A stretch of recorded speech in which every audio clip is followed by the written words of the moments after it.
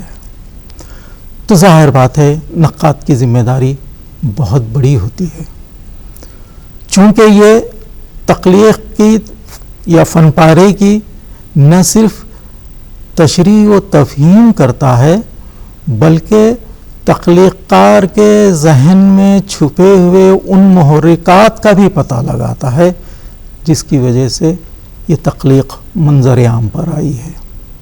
پھر دوم، اس تخلیق میں جو خوبیاں ہیں وہ بھی دیانتداری کے ساتھ پیش کرتا ہے.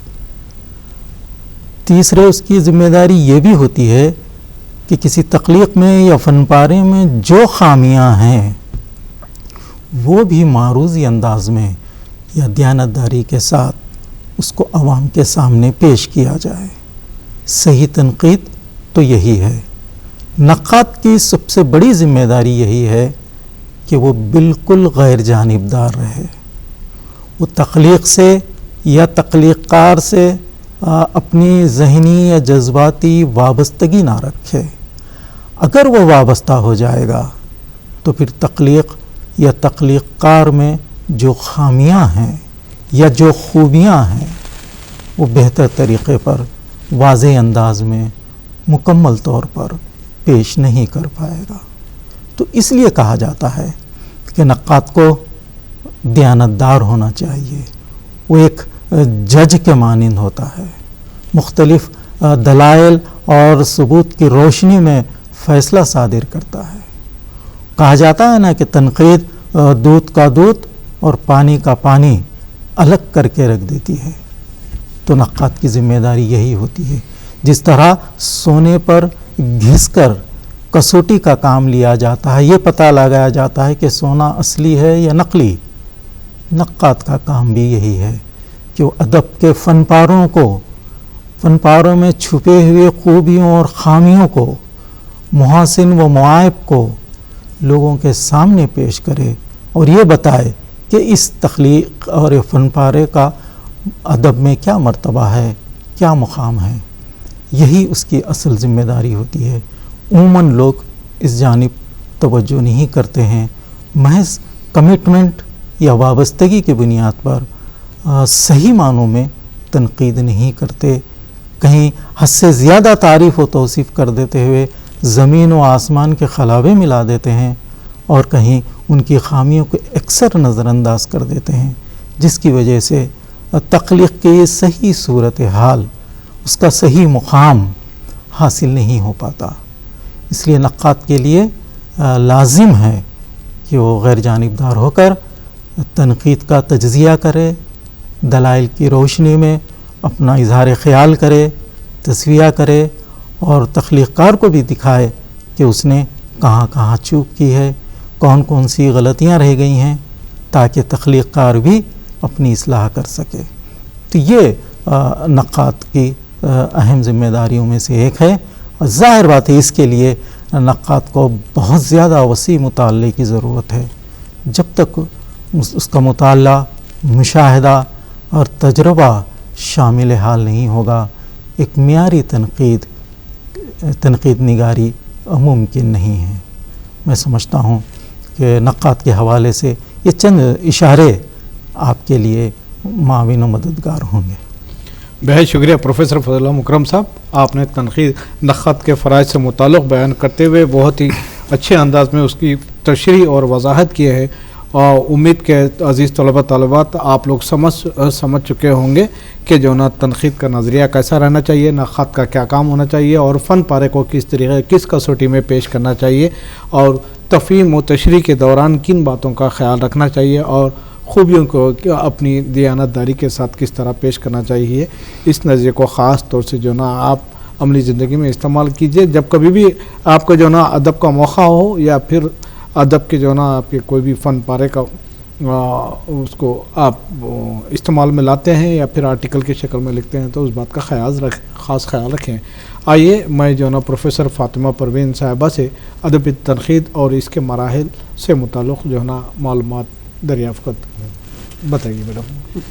بات آ رہی ہے مراحل کی، ادبی تنقید کے مراحل، تو اس کے لیے سب سے پہلا مرحلہ دنیا کی تقریباً تمام زبانوں کا جو ادب ہے ان میں یہی ہوتا ہے کہ جب کوئی چیز لکھی جاتی ہے، جب کوئی فن پارہ تخلیق کیا جاتا ہے، جب کوئی فن پارہ معرض وجود میں آتا ہے، تو اس کا سب سے پہلا نقاد میں نے بھی کہا کہ اس کا لکھنے والا ہوتا ہے، تو وہ اس کا جائزہ لیتا ہے کہ آیا اس نے ٹھیک ڈھنگ سے اپنی بات رکھی ہے یا نہیں رکھی ہے۔ جب وہ مطمئن ہو جاتا ہے تو پھر وہ اپنے استاد کو دکھاتا ہے، جو بھی اس کا سرپرست ہے اس کے سامنے رکھتا ہے، اور سرپرست اس کا بغور جائزہ لیتا ہے اور بتاتا ہے کہ کس لفظ کو رکھنا چاہیے، کسے بدلنا چاہیے۔ یہ ہر زبان میں ہوا ہے، اردو میں بھی ہوا ہے، اور ہوتا ہے کہ کوئی نہ کوئی استاد رہتا ہے جو کسی شاعر یا ادیب کی رہبری کرتا ہے، رہنمائی کرتا ہے، تو یہ اس کے سامنے پیش ہوتا ہے۔ پھر بعد میں یہ عوام کے لیے، خواص کے لیے، ادب دوست حضرات کے لیے، ادب سے دلچسپی رکھنے والوں کے لیے منظر عام پر لایا جاتا ہے۔ اس کے ابتدا میں چونکہ اشاعت کا کوئی موقع نہیں تھا، تو اس کے محدود ذرائع ہوا کرتے تھے۔ محفلوں میں، نجی محفلوں میں یہ بات سنائی جاتی تھی، جسے ہم مشاعرے کہہ سکتے ہیں یا ادبی محفلیں کہہ سکتے ہیں، کہ ان میں یہ چیز پیش کی جاتی۔ جب یہ چیز عوام کے سامنے آتی تو عوام اس کو دیکھتے، اور خواص اس پر بطور خاص نظر ڈالتے، اور یہ دیکھتے کہ اس فن پارے کی انفرادیت کیا ہے، اس کی خصوصیت کیا ہے، اس میں کیا پیش کیا گیا ہے، کس طریقے سے پیش کیا گیا ہے۔ پیشکشی کے انداز کا بھی جائزہ لیا جاتا، کیونکہ اگر بات بہت اچھی ہو لیکن صحیح طریقے سے نہ پیش کی جائے تو وہ بات کھل کر سامنے نہیں آتی اور اپنی اہمیت کو نہیں منوا پاتی۔ تو یہ موضوع اور پھر پیشکشی کا انداز دونوں پر دیکھا جاتا تھا، ابتدا سے ہی یہی ہوتا آیا ہے۔ یہ محفلوں میں ہوتا ہے، لیکن اس کے ساتھ ہی ساتھ اردو میں ہم یہ دیکھتے ہیں کہ ابتدا میں جب مثنویاں لکھی گئیں تو مثنوی نگار شعراء نے اپنا نظریہ